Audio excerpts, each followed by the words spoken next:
What happens to us when our success is shaped by something bad that happened in early life?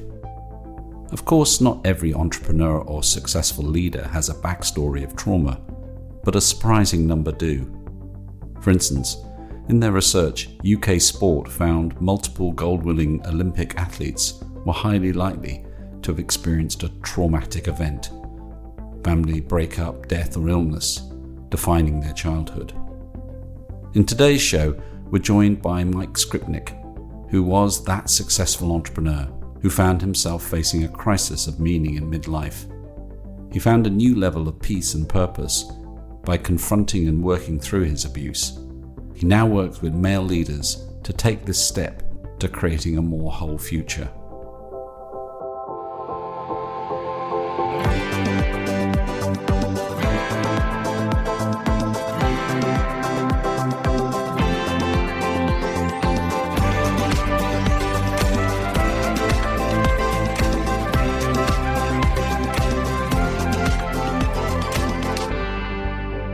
Welcome to The Evolving Leader, the show born from the deep belief that we need more accountable, more human leadership to confront the world's biggest challenges.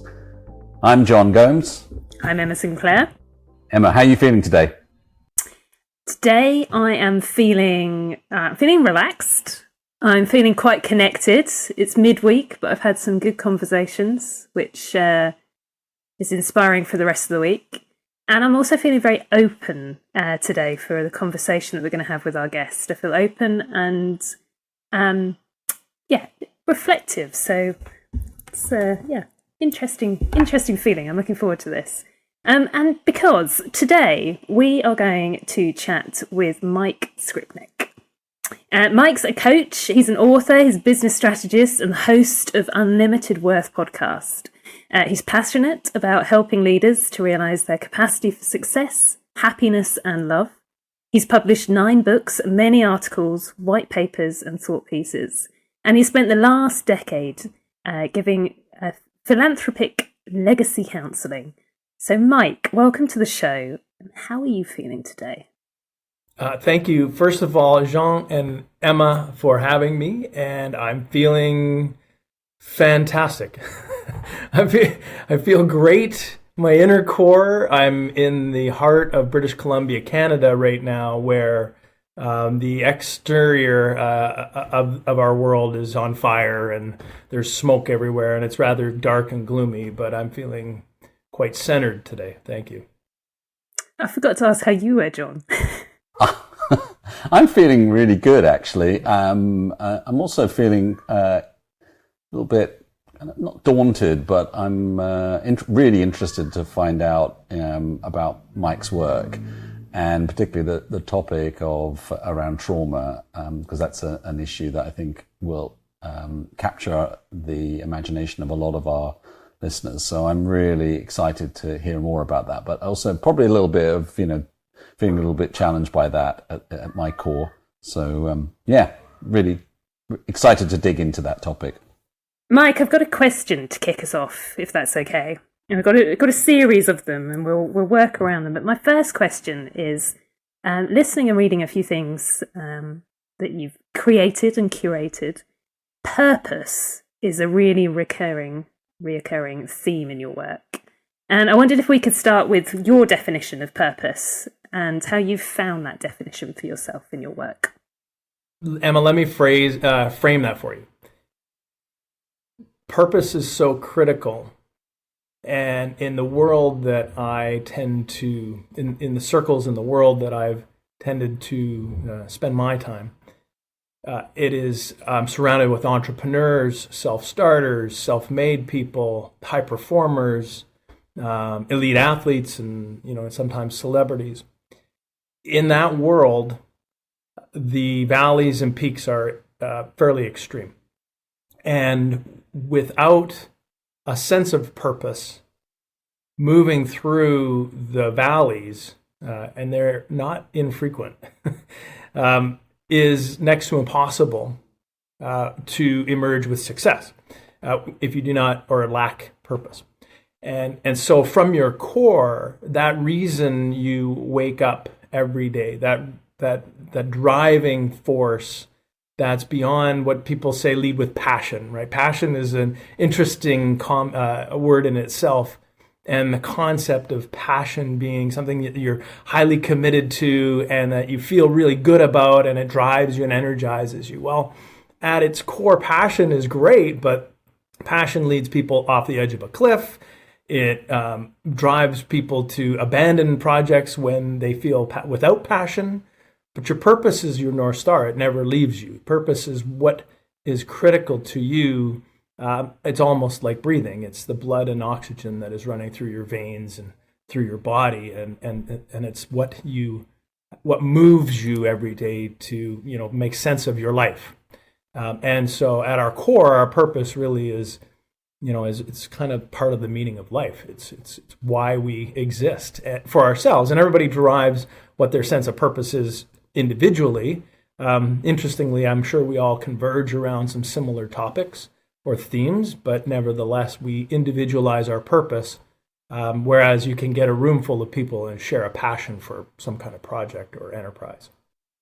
Yeah, I think that's really helpful because sometimes people confuse the two, and motivation or passion ebbs and flows in our lives. We all know that, and when it's ebbing, you don't suddenly, sort of neglect the things that matter to you. So the two go hand in hand.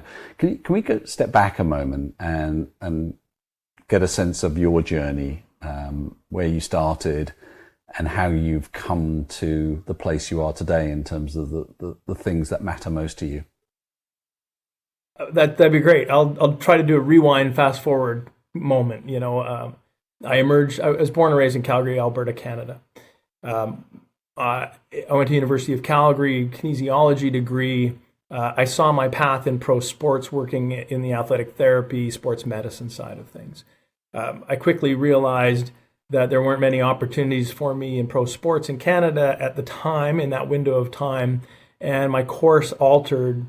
And from personal training, I ended up coaching the vice president of a brokerage firm, an investment firm, and ultimately he offered me a job. That entrepreneurial spirit was why he hired me, and then drove me through a 22-year career in finance, in investment management and portfolio management. Emma referred to a decade of giving back philanthropically. That is something that from 2008 until 2018 was core to my financial services business. It was my pivot in the financial crisis, sitting there in traffic in a third week of September in snow, in a beautiful new car, going to my beautiful new home, to my wonderful family, hating my life. And then hearing myself on the radio of a spot I just recorded earlier that day, telling kind of the world or that community that Lehman Brothers went under. So I was here, the bearer of bad news, and forever the Grim Reaper that next few months during the crisis. And I was just hating it. So I wanted to reposition my business to give back. And I just came up with, how do I give $1 million back to charity every year? And it wasn't really through my means. I was certainly concerned that the crisis, I was going to lose everything at the same time everyone else was. What I realized is I had skills and expertise and knowledge that would help others. And so I applied that. And in the process, I learned how to construct an unconventional business of giving instead of hoarding capital in an industry that valued hoarding, and different degrees of how we managed relationships. And that opened up an entire window and door and opportunities for me because of the coaching I sought out, because of the mentoring I looked for, and the business I created within the industry that stood out and was a solid business. For me, at one point along the way, I decided that wasn't enough. I was looking for a bigger leverage. I always spoke with baby boomers on a regular basis, and they would share all the things that they would have done differently after I had presented their plan and helped them see some things that they never, they probably should have done 20 years earlier, but they didn't. And then they would spend another 90 minutes telling me all the things that they would have done differently in their lives and their business and how they would approach it. None of it had to do with more time in the office. None of it had to do with more work. It had a lot to do with more health, more family, more love, more giving. And I just was seeking more leverage. So I left the industry, sold my business, and went on to coaching. And coaching took me through to the pandemic. And as we know, and one of my models, I was, now looking back, it looks like a dinosaur model, which was really live workshops and speaking to drive my customer base. And that went to zero early in the pandemic. And for me, that began a bit of a downward spiral that early on I didn't see was a spiral down. But it was an inevitability given that I just simply couldn't find a rhythm to present high or premium high value training and coaching to high level executives through the internet. And in that period of time, it became a very frustrating a year or two that I spent in that kind of mindset and led me to a kind of an existential life crisis. That's quite a roller coaster. So can we zone in on those two moments? Because I think, what I'm hearing from this is that there were two kind of moments of crisis. One was the Lehman Brothers, the 2008 moment where you kind of pivoted and used your ingenuity to kind of rethink how you could contribute. And then as you came to the end of the next chapter, you had another crisis. There were two kind of moments of crisis. Can you just kind of, because I think this is incredibly helpful for people to try and paint the picture about what that felt like, and what assumptions were turned on their head for you in terms of how you had thought about things and then flip those in your mind. Yes, if I were to summarize as crises, the first was more of a philosophical crisis. I simply felt that I wasn't gaining purpose on a daily basis. I wasn't living a purposeful life within my business, although on the weekends and evenings I was volunteering, I was coaching, I was heavily involved with my family. And during the days I was in the greed is good world. And it felt like there was a misalignment. So that crisis really was driven by the circumstances, but ultimately a commitment to align my purpose every day. And that is serving others to help them with whatever I know, whatever knowledge I had at the time. And I was younger, so I consider it knowledge. And I didn't quite know how to share it. I hit 50 much later and realized that there's some wisdom all of a sudden, which is the understanding of how to share that knowledge. That was different. But at least I gave it a shot.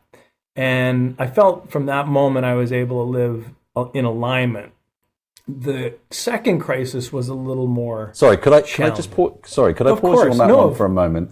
Because I want to try and pull apart the what preceded that crisis for a moment. Because one could look at it and go, well, the circumstances kind of gave you the moment, the out, as it were, to rethink things.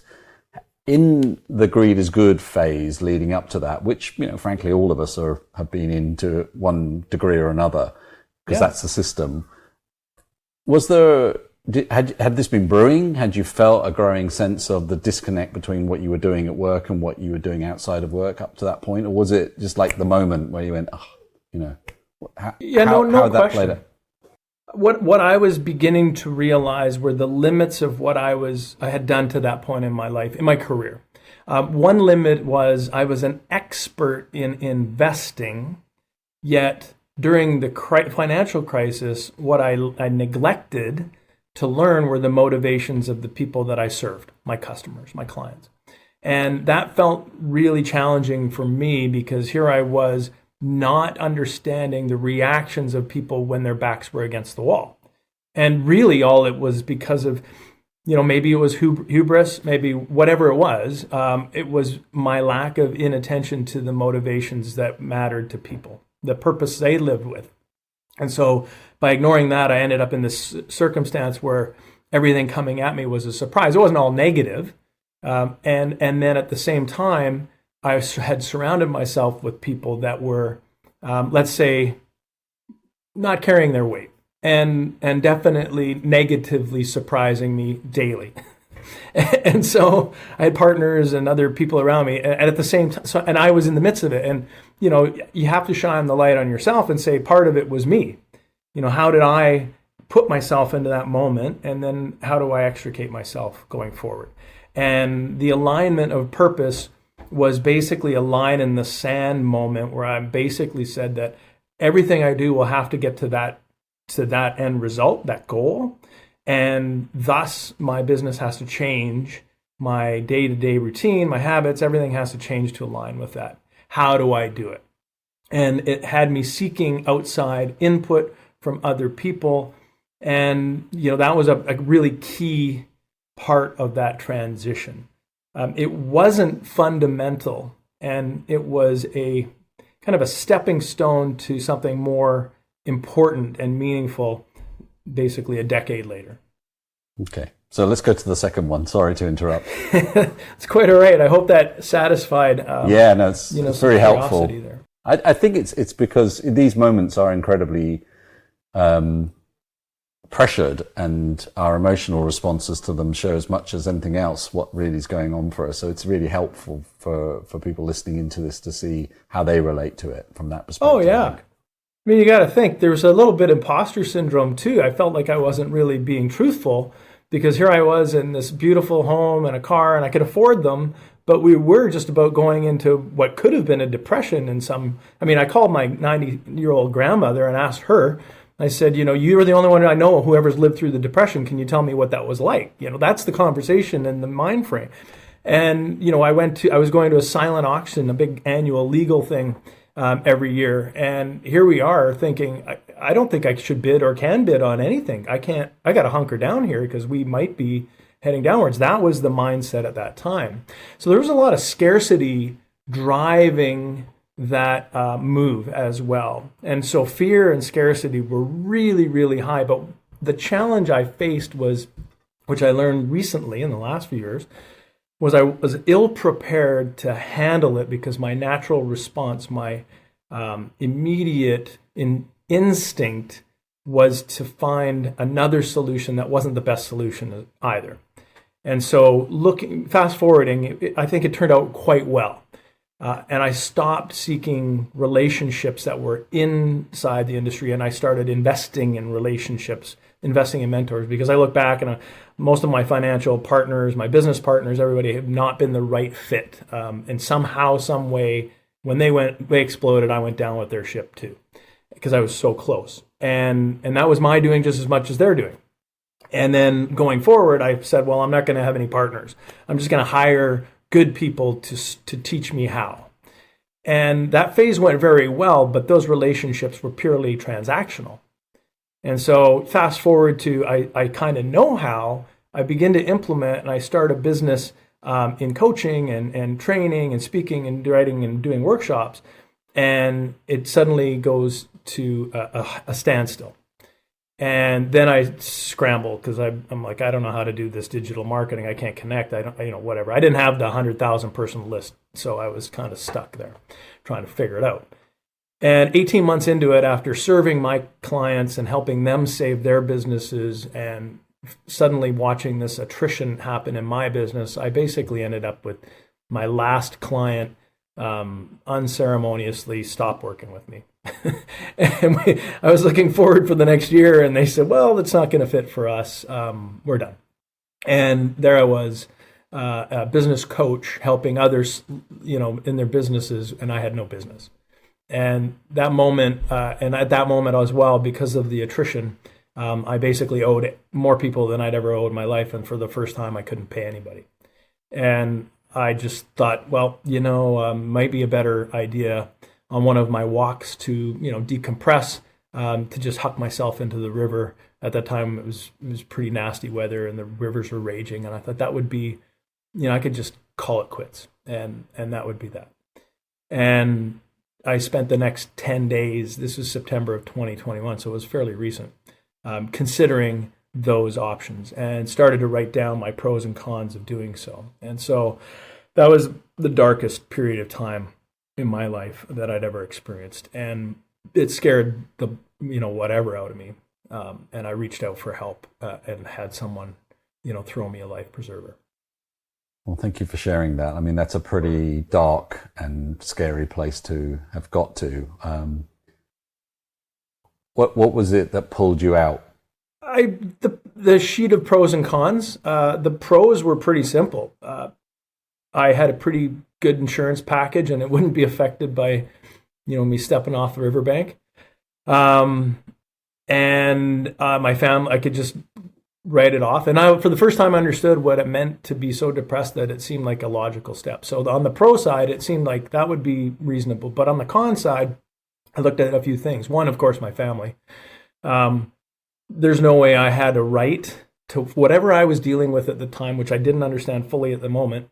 I didn't have the right to do that and set my family up for a traumatic experience for the rest of their lives. I didn't have a right to do that to my kids. I didn't have a right to do it to my wife. They weren't deserving of what I was just about to consider. The other is I'm kind of an optimist.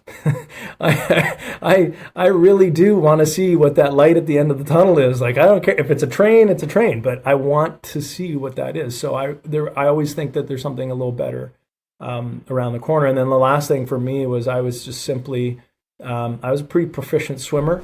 And I don't think that I'm a Canadian, so I didn't really consider effective means of ending it.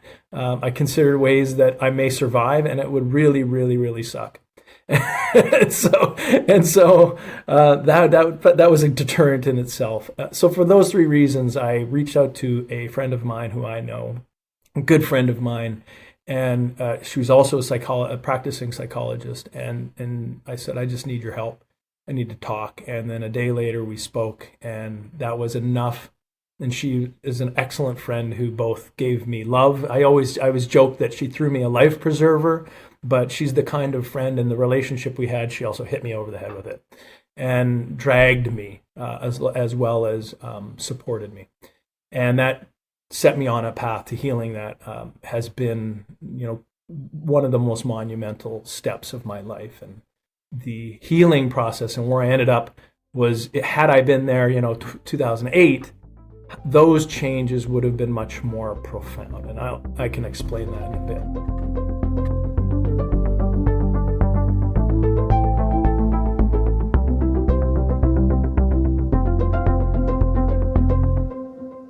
I mean, there are two very key moments, personal moments in your life that have made significant redirection in terms of your future and where that could take you.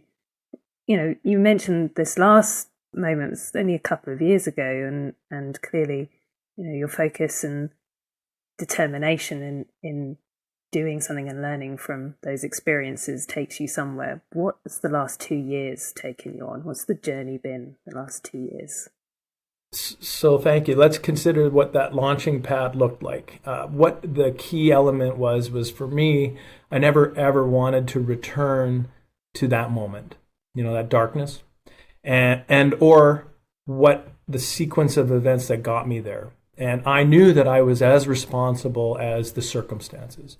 There were a lot of catalysts in there, with the pandemic and other things, but one of the key elements was I positioned myself there somehow, unwittingly in a lot of cases.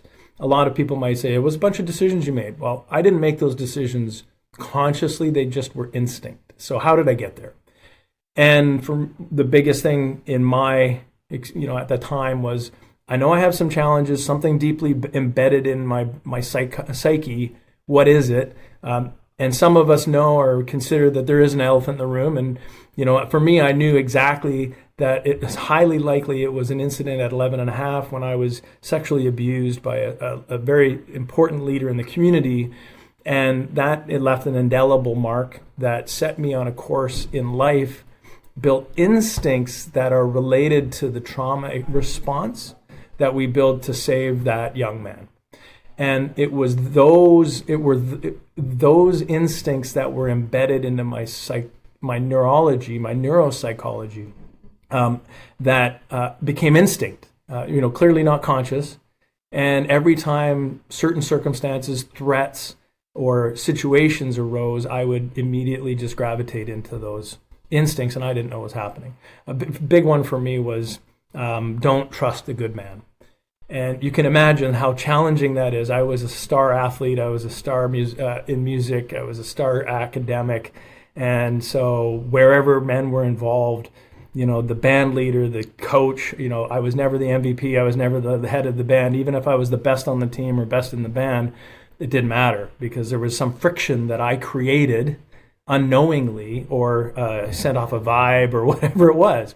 And then that followed me into my professional career. So every partner, and I alluded to that earlier, every partner, every business partner, every dealings I had with men were never the best men in the room. They were exciting, they were accomplished, they were entrepreneurs, but they had flaws. They were deeply, deeply flawed people.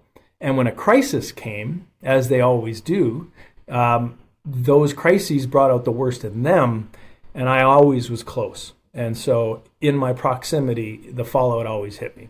And I'm not alleviating my blame for some of the circumstances, but had I never been in the room had I been in the room with the good men, the ones in the corner office that were good people, that were always there, that I just never gravitated to, those crises would have unfolded differently, right?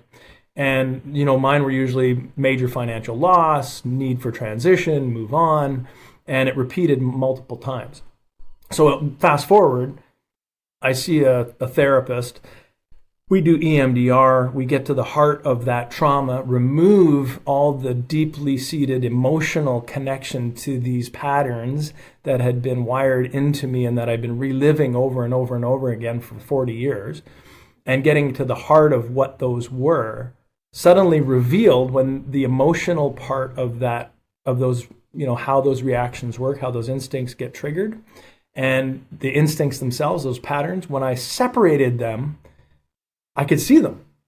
And then, it was a bit challenging. It was a bit humbling. You look at what you've been doing for 40 years. It's kind of like walking around with chocolate on your shirt, and no one told you. I had that. There were things I had been doing for 40 years and no one told me. And the reason is, and this is where my commitment to the last couple of years has been, is to help leaders, people in leadership or in successful or perceived to be a success. We tend to get the benefit of the doubt. People do not analyze what our shortcomings are. They only look at what we've done well. We tend to hide those shortcomings, those instincts, those negative patterns extremely well at all costs. We have financial buffers, we have people buffers, we have business buffers, and we have life habits because we're maybe at a certain position. There's not a lot of people around us. We might be at the top of whatever we're doing. And thus, we're able to keep our secrets. And my secret nearly killed me. And so I was able to hold on to these secrets and hold on to these instincts, whether I liked it or not, until such time that I had to deal with them. And once I began to deal with them, I realized, leaders are in desperate need. And not just leaders. 4 out of 5 suicides between ages of 30 and 60-year-olds in North America are men. Okay, so the bandwidth of middle-aged humans in North America who kill themselves are predominantly men. And that's a problem. And now I understand why. It was either the trauma that they experienced that they can't outrun, or the crisis that was created because the instincts that they never unwired. And either way, it's about trauma. It's about the response we have to a negative experience or experiences in our lives. And it's rooted in our childhood. It's rooted in our developmental years, because our brains are very adept at placing negative experiences and saying, never do that again, and then not telling us about it. It's like you have this relationship with your brain. You have your conscious and your subconscious, and your subconscious is like, if we just don't tell him and we wire this in, he won't screw it up when it has to be triggered, when it has to happen, because he has to survive, right? He has to pass on his genes. In order to do that, he can't crumble in the worst possible moment. So there's a flip side to this, kind of like the impact of trauma, and it can drive a lot of people to succeed in a weird sort of way. Not in a weird way at all, Jean, actually, if you don't mind. There are so many qualities that also emerged from the independence, the driving force, the looking ahead instead of worrying about all this stuff. Were very good and driving forces of part of my successes in life. The negatives, unfortunately, which is strange, is how deeply rooted and subconsciously these things took hold. And you scratch your head and go, why did that partner suddenly, why did this happen again? Why did this happen again? And then then you ask your network, you're like, my wife, like I asked Sherry, I go, just promise me I can never have another partner again. Right? She goes, I'm there for you. And yet when I hired all these mentors and coaches, it was transactional, so I didn't get what I needed out of it. I didn't get the love and the support. They were transactional relationships. I got the mentorship from good people. So I was close, but I didn't understand it then. Now I understand it. And what's interesting is those negative or bad people just don't want to be part of your life anymore. It is such a deeply, I don't dabble in metaphysical, but I think on a quantum physics thing, like we do have an energy that we push out. And I was always saying that I was always connecting with people at their stuff, which is the matter that we have, right? And after, this stuff rose to the surface from my subconscious to my conscious, what I realized is that the space in between, which we are mostly space in between stuff, not stuff, that has now opened up. And now that's where I interact with people. And when we share our space, we gravitate to each other or to like people. And so instead of like, how do I identify these bad people or not the good people, and they don't gravitate any longer. So it's actually not even about whether I filter them. It's about this now in my consciousness is allowing me to only participate with people who have good intention or good for me. So I'm interested in your experiences of working with entrepreneurs who are in that kind of weird space between risk and the thrill of the opportunity and so on. And how many of those people do you see with some origin story in their character being trauma? Because the thing I was going to just sort of fold into this was an observation that there's quite a lot of research showing that high achievers in lots of different fields actually have trauma as a component of what's driven them forward. So they have that desire to keep on proving that they're good enough. I mean, in the British Olympic system, one piece of research showed that the people who had won multiple gold medals had the highest incidence of family breakup or, some trauma around, a death of a sibling or something like that. They were 5 or 6 times more likely to be, in that high category of sustainable achievement than others. So I was interested to see what you'd seen there with entrepreneurs. The stats bear it out. The evidence is there. Not only that, but if you think of entrepreneurs, any leader, 70% of leaders are somehow falling short of being good leaders. They consider themselves to be ineffective. Or their employees consider them to be ineffective. And that stat would bear out the incidence of trauma. And trauma takes all kinds of shapes and forms. Like mine was sexual abuse, but there was physical abuse. My parents never hugged me. I witnessed something, an accident, whatever it is. Or my mother was an alcoholic and had a major crisis while I was in her womb. It starts from, 12 weeks on. We're not but just because we weren't in this world doesn't mean we weren't affected by trauma. These things are deeply physiological. And when you recognize that many leaders are moving forward unaware, that's the key, is they're unaware of these challenges, that they may admit them on surface. Like I may have admitted it, although I kept the secret pretty quiet.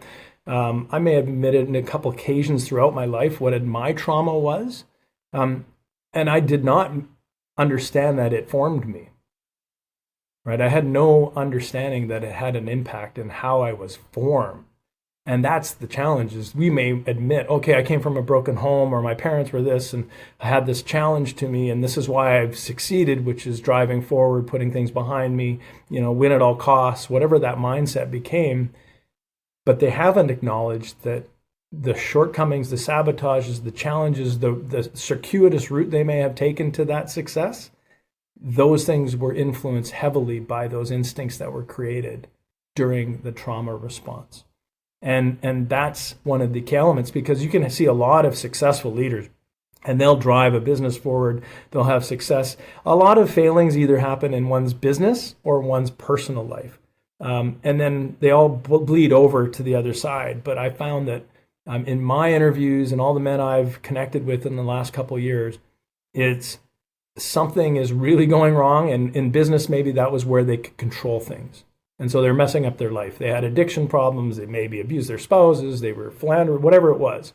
But their business went all right. And then except for when this happens, my business is ripping. It's doing great, right? However, I can't keep staff, or I always come to blows with so-and-so, or I always blow up a relationship, or every time we do a deal, it doesn't work out, Like there's these little things that are reminders, and if you look back, they're actually going to be the same thing. The same situation has arisen over and over and over again, and it's that repetition, those moments where you made a decision that you felt was what was needed at the time. You look back and you go, I made the wrong decision relative to that circumstance. Because our instincts are wired to protect us in nature, not in an urban modern society. So our instinctual responses are often incongruent with business life or regular life. So what we need to survive in the wild is not what we need to survive in a social environment, right? In a work environment. And when we keep repeating, that's when, and so when I work with leaders, I work with many CEOs, many leaders, and they'll just say, how come I'm an asshole? Like I do this and I do great and I work hard and I wake up every day to get these people going, these people being their employees and the people around them.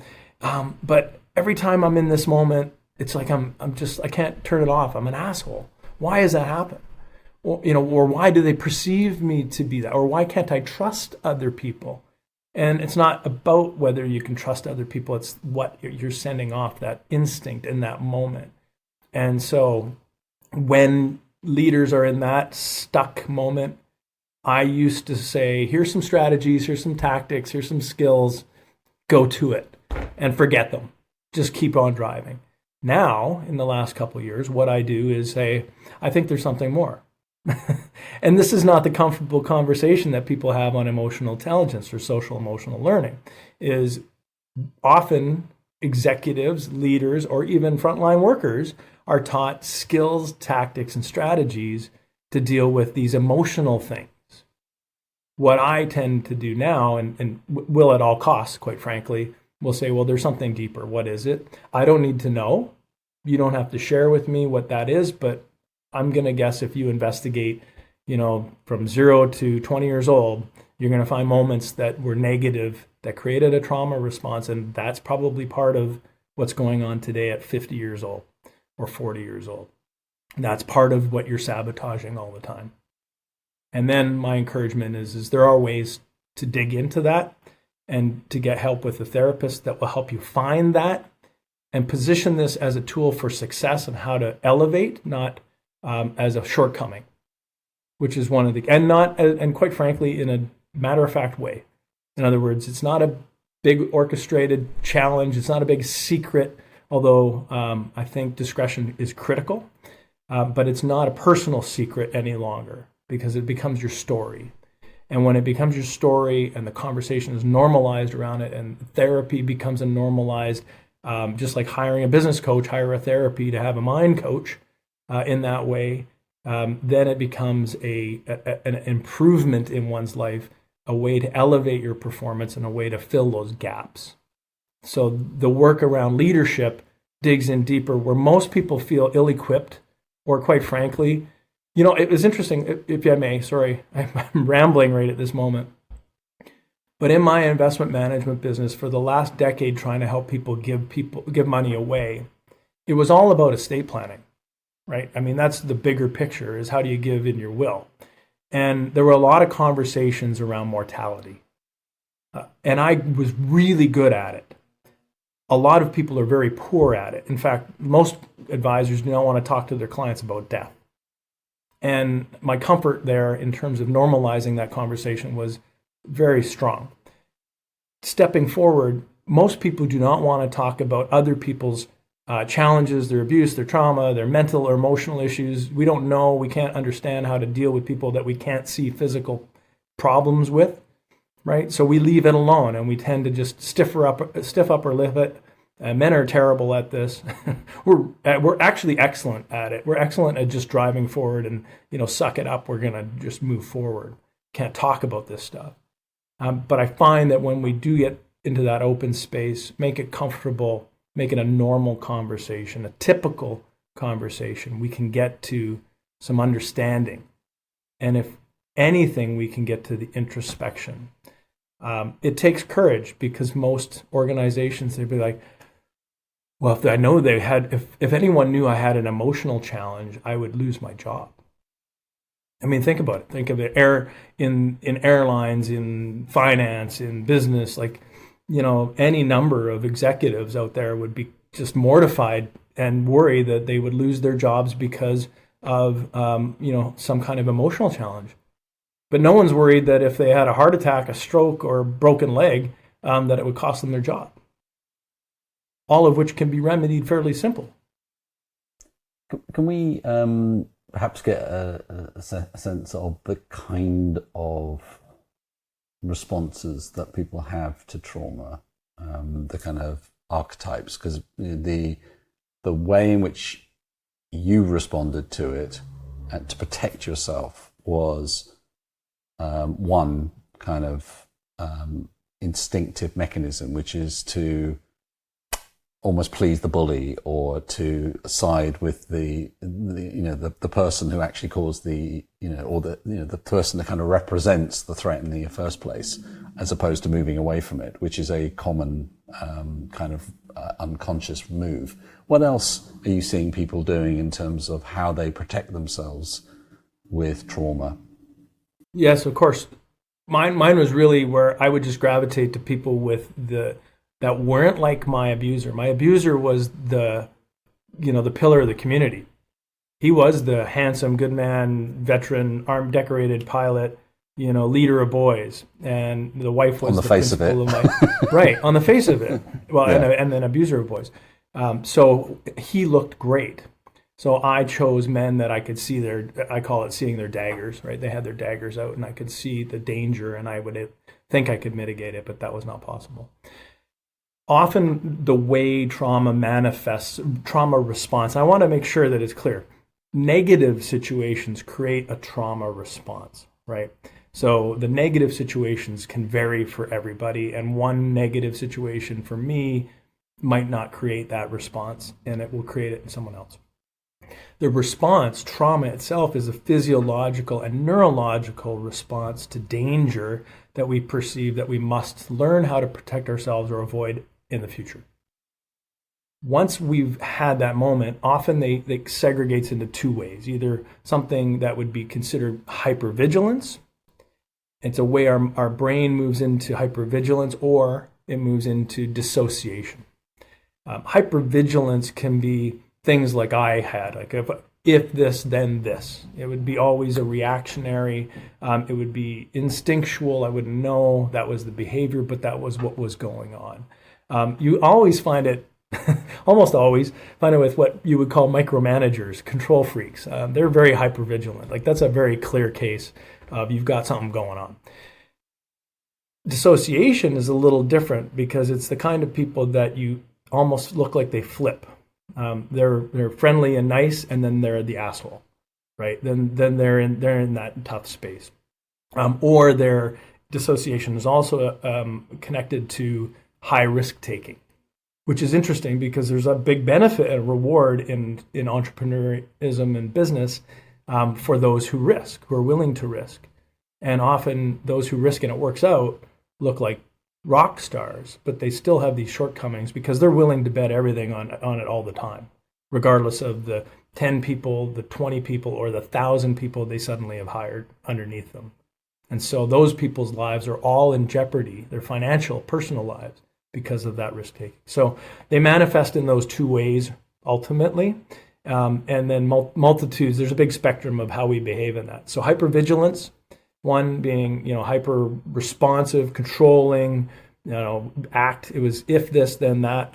And then dissociation is often also the other piece. I spent some time listening to your Unlimited Worth podcast, and a couple of the conversations that that you've managed to have with men, and I was really moved to hear people talking so openly, so frankly, and so honestly, to enable others to also kind of hear that story and learn from that story. And my question comes to this place of curiosity around conversations and really listening and enabling people to use the word space to have a conversation. How do you enable that for people? What is it that people need in that space? It's a massive question, but I think many people can learn how to do it, and many people do it innately. I find that maybe I do it innately. However, I've learned some really key elements to that. And you're right, Emma. One of the interesting things, this is the little known secret about men that women will eventually find out, and that is once you get men talking about their most deepest concerning challenges in a private room where they're comfortable, they don't stop talking. So women are like, I can never get my husband to tell me all these things about. Guess what? They'll talk nonstop, and we always go overtime. But how it happens is it requires a number of things. One is the setting has to be perceived. It doesn't even have to really be that, although that's the setting I always set up, as risk-free. Those two words matter a lot. You often hear a safe environment. We create a safe, safe environment for you. Men generally, just by our nature, don't feel unsafe. We often don't perceive 90% of the situations we are in as something that is a threat to our safety. But we do perceive risk of loss, risk of imposition of others on us, the risk of losing our stuff, having things taken away from us. Like we really do. We are really risk sensitive and perceive it in all settings, but we rarely view safety as our problem. So I don't create safe spaces. I create risk-free rooms or communities. Then they need a leader. It's required that someone takes ownership in a plain-spoken way to discuss their biggest shortcomings, right? And not in a self-deprecating way, although that is largely my approach, but in a plain, matter-of-fact, this is what happened. And here is what I've learned. This created this unknowingly. It wasn't always my fault. It's not always your fault, but you own fixing it. And how do you do that? So simple mechanisms to steps that are about disclosure, and then creating in that risk-free zone no requirement whatsoever to talk about it. Right? There's no couch in my office. That's not my, in the boardroom that I'm in, the moment isn't between me and them and everybody else.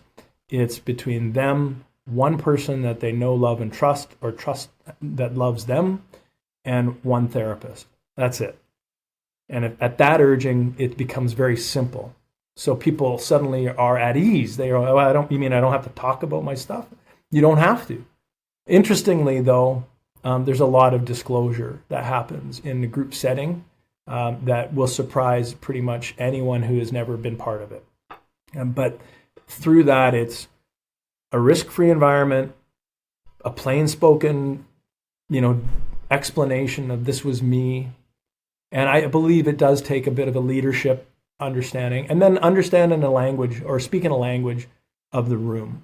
I work both in boardrooms and with frontline workers, and I do know I know how to speak in boardroom or C-suite talk.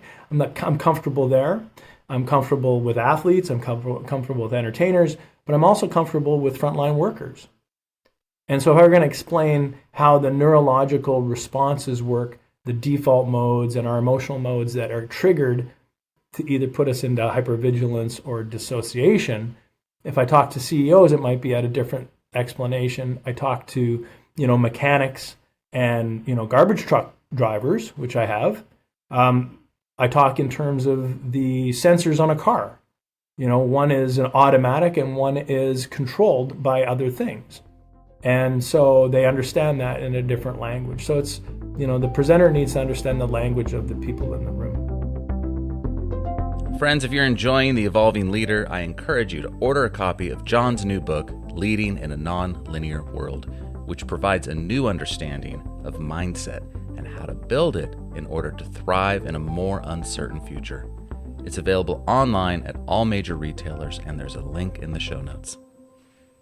How do we get more men comfortable having conversations in a business setting? I'm not saying we go to a level of trauma, but just out of interest. How do we get them speaking? Well, more opportunities where people like you and Jean share, a voice like mine. More ubiquity in terms of the conversation generally around the issue, which I think is better than it ever has been post-pandemic. I think there's more willingness, more openness to diving in and fixing some of those things. We spent so much time of introspection.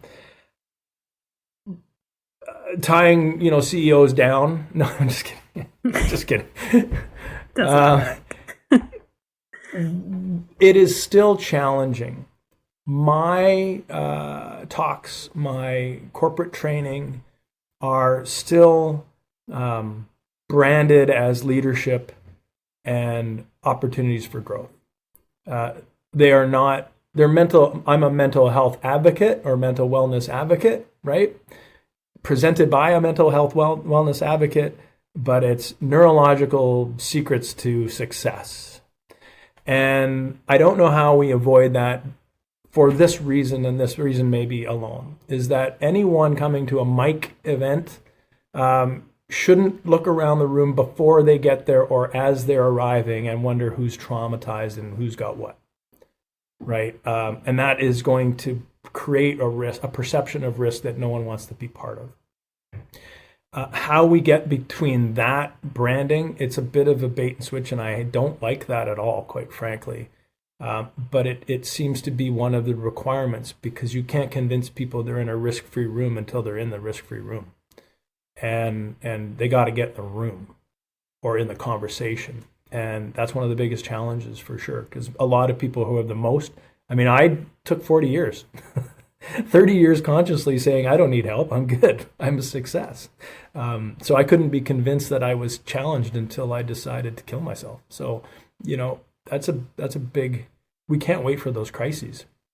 I can only imagine at 20 years old, had I solved some of these challenges, had I rewired, how amazing, I've had a pretty dang good life. It's been great, with moments of crisis, but generally, by all accounts, it's been an extraordinary life thus far. And just to think of how much better it may have been.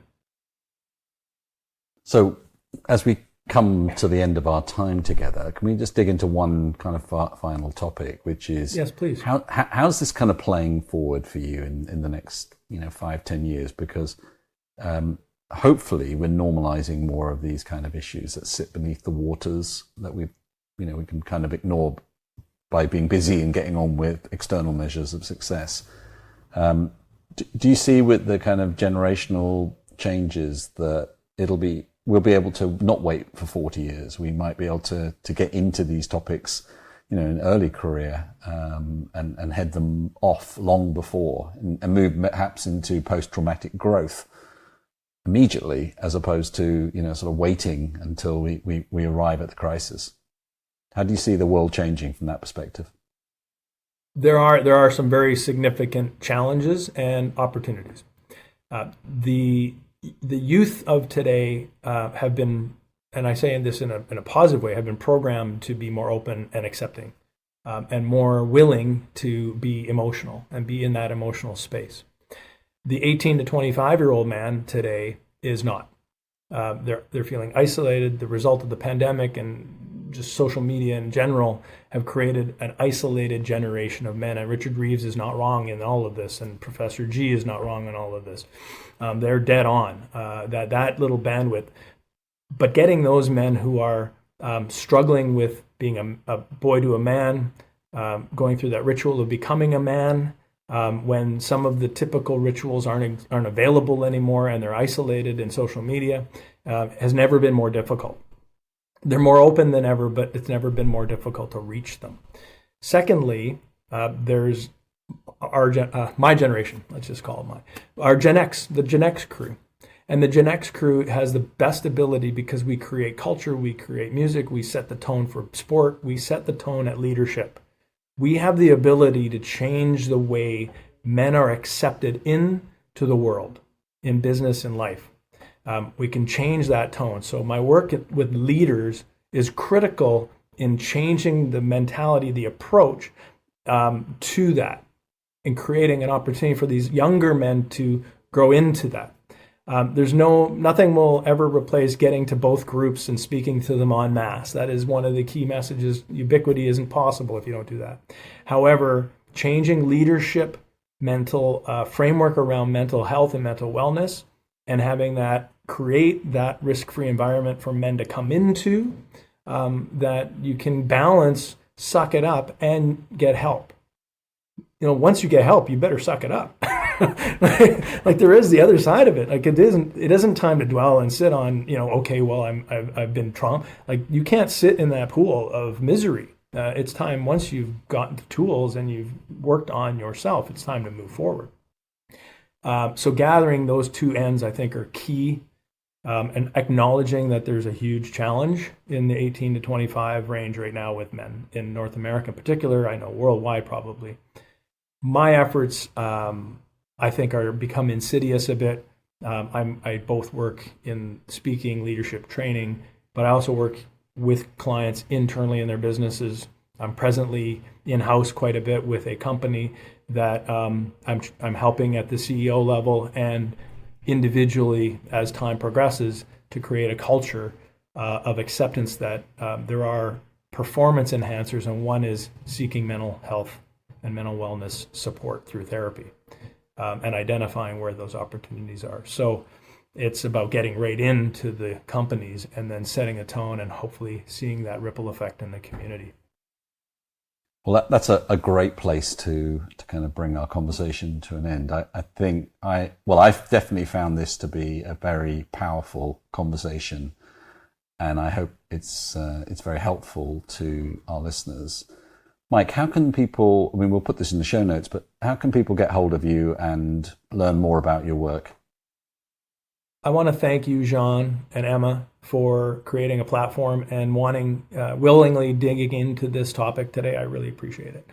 People can find me at mikeskrypnek.com, which is my business side, but really where people should spend their time looking is unlimitedworth.org. Our podcast, our men's group, everything you would need to learn about and connect with people and ideas that fit this and help you are there, and I can be connected with on LinkedIn. That's my social media platform that I lean into the most. And if you're feeling that this might be helpful to you, but you're a bit doubtful or concerned, what would you plant in people's minds as a way to help them think about making the next step towards helping them with deep-seated trauma? I know it's bold, and I really reach out to me through LinkedIn and tell me you heard the podcast. Like that, I'm very comfortable with that. I'm very happy to accommodate that. Secondly, confide in someone you love, trust, and can find comfort with about what it could possibly be, because we all understand that there's an elephant in the room. We might not know the depth of it. Excellent. Well, Mike, thank you so much. It's been a pleasure talking to you. And we wish you well in your work. It's an important contribution you're making to society and moving the world forward. So, folks, remember, the world is evolving. Are you?